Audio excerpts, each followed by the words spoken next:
Welcome to this week's edition of Pony Panels. Yes, technically it's Saturday of last week, but by the time you will see this, it will be Wednesday. So, there's that. Ponyville Days. The next set of comics, that would be 30 and 31 of the main series, is about a Ponyville tradition, a festival celebrating the foundership of Ponyville. Everybody's all jazzed up for the event. And, of course, my beloved waifu, Twilight, is doing all the organizing, planning, and stuff for the big event. But she has some royal stuff to take care of for a day, so she leaves the townspeople to get it all shipshape. What results is an argument between Filthy Rich and Applejack about who exactly founded Ponyville, really. Filthy Rich has the first ever business in Equestria, right where the Carousel Boutique is. Ironic. Snooty, uptight bitches know the perfect place to set up their businesses. Meanwhile, Applejack's family, as proven in the show, was one of the first families to colonize the entire city. This causes a fight that drags the entire town between opinionated sides. So much so, it gets so bad that everybody bails on the event and rather sit there arguing with each other. Of course, an unhappy Twilight returns home to do the internet meme. All I ask from you is one thing. One thing! And you can give it to me. But of course, the town's already checked out. But leave it to good old Twilight with some blackmail and some proper common sense to rally the entire town together in a day to hold the event.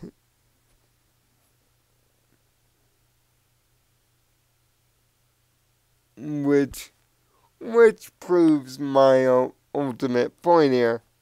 Why isn't she ruling everything by now? I mean, how many comics, how many episodes do I have to watch/read to get the idea that she's going to rule the damn place? She should be already. And no, this is not your cue for John Cena jokes, although appropriate. Ponyville Days is nicely animated, especially when all heck breaks loose. Panel upon panel of famous character after famous character arguing with one another. Plus, the overall question is a good one to actually be posed and worth some analytical debate. So, I'm going to throw this out at you on top of the review. Who do you think has ownership over, well, Ponyville? Is it the Apple family or Filthy Rich? Who had the better argument in this comic? Do yourself a favor and read it, and then tell me your response on it. Although the conflict seems to predictably stitched up in that magic Twilight can fix anything mode, which is the drawback of the comic. Everybody of Harmony 6 sans Fluttershy because, well, she's one of the only ones other than Twilight with just natural common sense and arguments. Happens to try out here. Your Rarity being the most ignorant and hardest to move. But every character is perfectly in place. And we do get some world building on yet another party that Ponyville throws for itself. Jeez, when things got so depressive, Pinkie Pie didn't even want to make cupcakes. That's how depressive this thing gets. For a 2-issue comic, the plot seems way too rushed to be a 2. This feels just like a genuine 1-issue comic. Which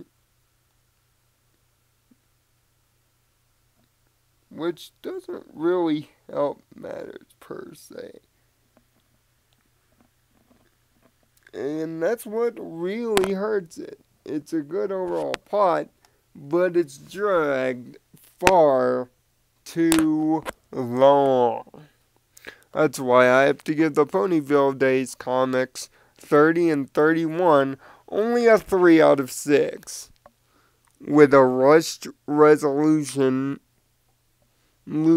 petty argument, and a story way too long for 2 comics, this one suffers a bit, although it will leave you laughing and leave you thinking at the same time.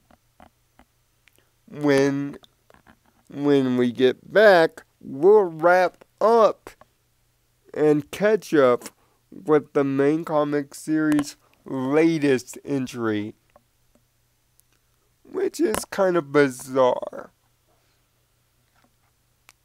And from that point on, every time there's a main series comic release, if it concludes a series, you'll see the review of the books in question once they're complete.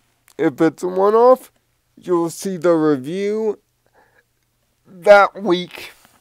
Once again, props goes out to YouTuber Chrono Shinron for all the help in getting the comics together.